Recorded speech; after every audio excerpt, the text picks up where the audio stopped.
నమస్కారం అండి. SB news 9550కి స్వాగతం సుస్వాగతం. ఏ రోజు వార్త ఆ రోజు మనకు అప్డేట్ కావాలంటే ఎస్బీ న్యూస్ 9550 ఛానల్ను మీరు సబ్స్క్రైబ్ చేసుకుంటే ప్రతిరోజు వార్త మీకు అప్డేట్గా ఉంటుంది.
జై శ్రీరామ్. ఇక్కడికి వచ్చిన మీడియా మిత్రులకి, కలెక్టరేట్కి వచ్చిన సిద్ధవటం మండలము, ఒంటిమిట్ట మండల జేఏసీ ఆధ్వర్యంలో వచ్చిన ప్రజలందరికీ నా హృదయపూర్వక నమస్కారములు. అయ్యా కలెక్టర్ గారు, మీరు తొందరగా వచ్చి మా సమస్యను పరిష్కారం చేద్దురని చెప్పేసి మేము చీకట్లో లేచి మేము ఎన్నో కష్టాలు పడి పేద సాదా బడుగు బలహీన వర్గాలకు సంబంధించిన పేద ప్రజలంతా కలెక్టరేట్ కాడ వచ్చి గేట్ దగ్గర కూర్చొని ఉన్నాము. మీరేమో లోపల నుంచి బయటికి రావట్లేదయ్యా. మమ్మల్ని అర్థం చేసుకోండి అయ్యా. ఒంటిమిట్ట అంటే ఒక అన్నదమ్ముడు మాదిరి. ఒంటిమిట్ట సిద్ధవటం మండలం అంటే ఒక అన్నదమ్ముల లెక్క, కడప అంటే మాకు కన్నతల్ల లెక్క. కాబట్టి మీరు కలెక్టర్ గారు మీరు అర్థం చేసుకొని మిమ్మల్ని మా మనోభావ పూర్తిగా దెబ్బతినిపోయినా అయ్యా. ఒంటిమిట్ట మండలము, సిద్ధవటం మండలము రిలే నిరాహార దీక్ష చేయబట్టి ఇప్పటికి 15 రోజులు ఒంటిమిట్ట సిద్ధవటం మండలము.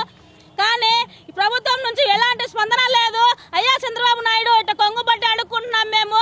మా సిద్ధవటం మండలం, ఒంటిమిట్ట మండలము మా కడప జిల్లాలోనే ఉండాలని చెప్పి మేము హృదయపూర్వక మీ కాళ్ళు పట్టుకొని మీకు పాదాభివందనం చేసి మీ కాళ్ళకు మేము పాలాభిషేకం చేసుకుంటామని మేము హృదయపూర్వక నీకు చేతులెత్తి నమస్కరించి సెలవు తీసుకుంటున్నామయ్యా.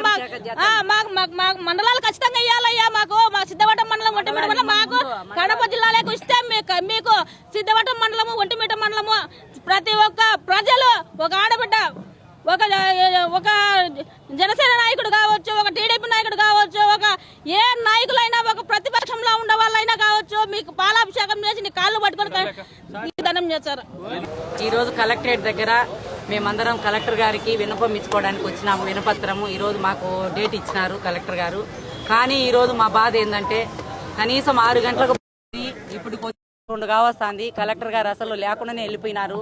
ఇది మా దురదృష్టమా మా అదృష్టమా అది అర్థం కావడం లేదు. ఎందుకంటే ఒక న్యాయం చేసేది ఒక కలెక్టర్ గారు సీఎం గారికి తెలియపరుచారు ప్రభుత్వానికి అనుకున్నాము. కానీ ఒక కలెక్టర్ గారే లేరంటే ఇప్పుడు నిరసన 15 రోజుల నుంచి దీక్ష చేసేవాళ్ళు నీరసం అయిపోయి ఎండలో ఉంటే వాళ్ళ పాదలు వాళ్ళ గోడు ఎట్లయిపోద్ది చెప్పండి. దయవుంచి కలెక్టర్ గారు మా విన్నపము ప్రభుత్వానికి తెలియపరచాలా.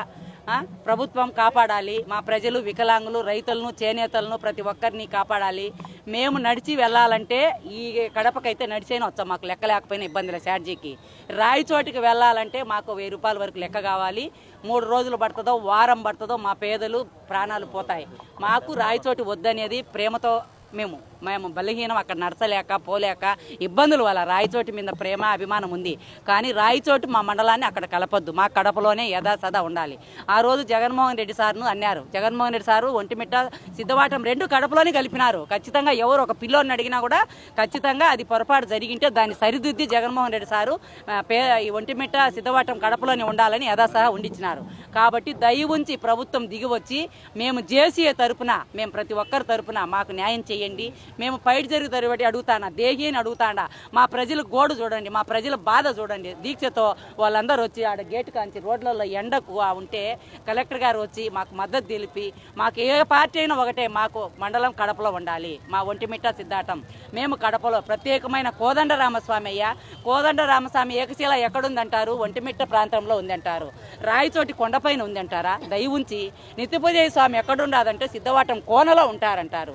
ఎక్కడన్నా రాయచోటిలో ఉంటుందంటారా? దయ ఉంచి మా పుణ్యక్షేత్రాలు, ఒక చరిత్ర కలిగిన సిద్ధవాటానికి ప్రసిద్ధిగాంచిన మమ్మల్ని కాపాడండి, రావండి. అన్ని ప్రతి ఒక్కరికి ఏ విధమైన కానీ కాపాడాలని కోరుకొని మా సిద్ధవాట మండలం ఎప్పుడు కడపలోనే ఉండాలి, ఎప్పుడు కడపలోనే ఉండాలి. ప్రజలు న్యాయం చేయాలి, మా ప్రజల గోడు వినండి, మా దీక్షలు వినండి. ఏ పార్టీ అయినా మాకు మద్దతు ఇమ్మని అడిగినాం. ఎందుకంటే మా పార్టీ కాబట్టి ఖచ్చితంగా రెండు చేతులు దేహి అని అడుగుతాను. మమ్మల్ని ఏకుల రాజేశ్వర రెడ్డి, మా సుబ్బమ్మ, మా వాళ్ళు అందరూ వచ్చినారు. మా వేల మంది వచ్చినాం దీక్షకు. అందరూ దయ ఉంచి అర్థం చేసుకొని ఖచ్చితంగా కలెక్టర్ గారికి తెలియపరచాలి. ఖచ్చితంగా మీరు ఈ విన్నపము చంద్రబాబు ప్రభుత్వానికి కూడా మాకు తెలియపరచమని కోరుకుంటూ వందనాలు.